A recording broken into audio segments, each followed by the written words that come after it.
Halo semua, semoga dalam keadaan aman dan sehat. Di video kali ini saya ingin berbagi dua hal, yaitu pengalaman pribadi saya ketika pertama kali mempublikasikan naskah di jurnal internasional bereputasi dan strategi yang pernah saya lakukan ketika memilih jurnal internasional bereputasi. Saya melakukan publikasi mulai dari jurnal nasional tidak terakreditasi, jurnal nasional terakreditasi, jurnal internasional biasa, lalu kemudian ke jurnal internasional bereputasi. Di video kali ini yang akan saya bagikan adalah pengalaman kecil saya, pengalaman singkat ketika pertama kali saya mempublikasikan naskah saya di jurnal internasional bereputasi. Jadi di video ini saya ingin berbagi dengan rekan-rekan semua yang masih pemula seperti saya. Ada dua hal yang ingin saya bagikan di video ini. Yang pertama adalah pengalaman publikasi di jurnal internasional bereputasi dan strategi memilih jurnal internasional bereputasi. Waktu itu saya punya dua naskah yang ingin saya terbitkan di jurnal internasional bereputasi ceritanya. Sebelum dua naskah ini saya submit ke jurnal tujuan, saya sebetulnya ingin naskah ini ada yang membaca. Artinya saya ingin naskah saya ada yang mereview. Siapa yang mereview? Tentu oleh para reviewer yang ada di berbagai belahan bumi ini. Dan saya ingin review yang gratis. Anggap-anggap bimbingan gratis. Sepemahaman saya, jika ada penulis pemula seperti saya ingin mempublikasikan naskahnya di jurnal internasional bereputasi, mereka biasanya memilih langsung untuk submit di jurnal internasional bereputasi yang terindeks Scopus, mungkin yang Q4 atau yang Scopus saja malah. Saya justru agak kebalik, saya pilih jurnal terindeks Scopus yang sudah mapan, misalnya yang ada di Q1 dan Q2 dengan H-index yang tinggi. Saya submit naskah saya di sana.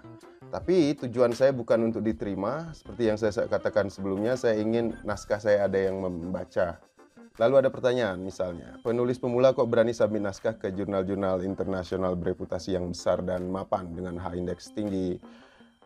Karena saya ingin ada ahli yang membaca naskah saya waktu itu dengan cepat. Tujuan saya bukan untuk diterima, sekali lagi waktu itu tujuan saya bukan untuk diterima di jurnal tersebut. Apakah lolos screening editor? Pertanyaan kedua. Ketika saya submit naskah saya ke jurnal internasional yang besar dan mapan dengan H-index yang tinggi, bisa lolos initial screening oleh editor saja saya sudah senang. Artinya naskah saya waktu itu punya kesempatan untuk dibawa ke meja reviewer untuk direview. Saya ceritakan pengalaman di naskah pertama saya waktu itu. Naskah pertama saya submit ke Sage Open, ke jurnal Sage Open. Kenapa jurnal ini? Waktu itu pertimbangannya adalah jurnal ini menganut model publikasi yang continuous, yang artinya begitu naskah sudah ready langsung dipublikasi. Asumsi saya waktu itu adalah jika naskah lolos initial screening editor, pengiriman naskah ke reviewer akan bisa cepat, maka saya pilih jurnal ini.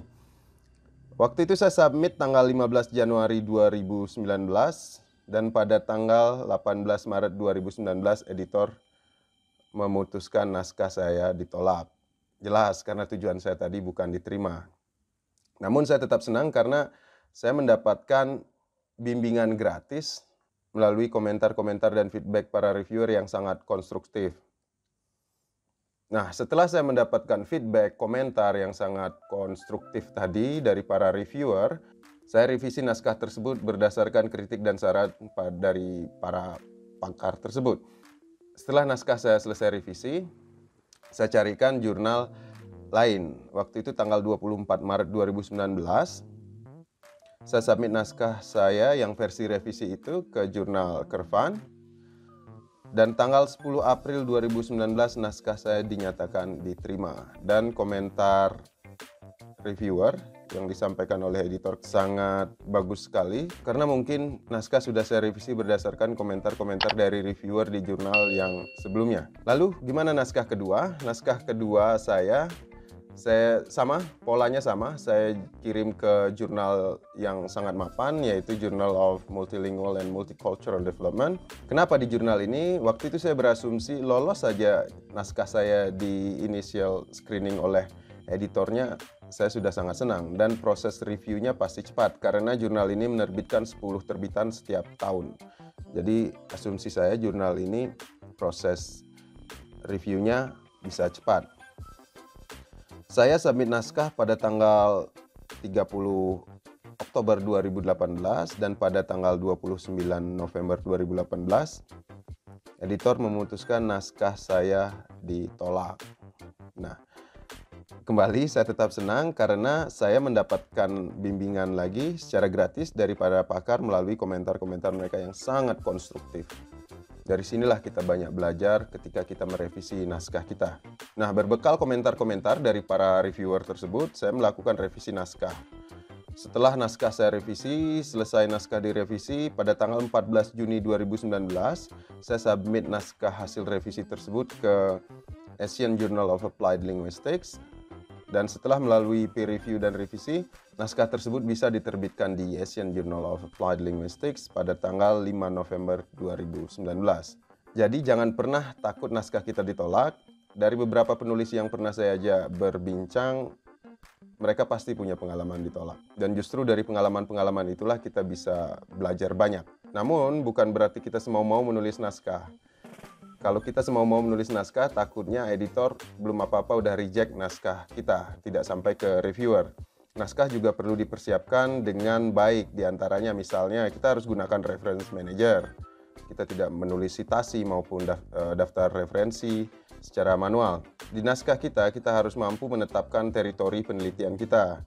Lalu kita bangun peluang penelitian dan manfaatkan peluang tersebut sehingga naskah kita atau penelitian kita memang penting untuk dilakukan.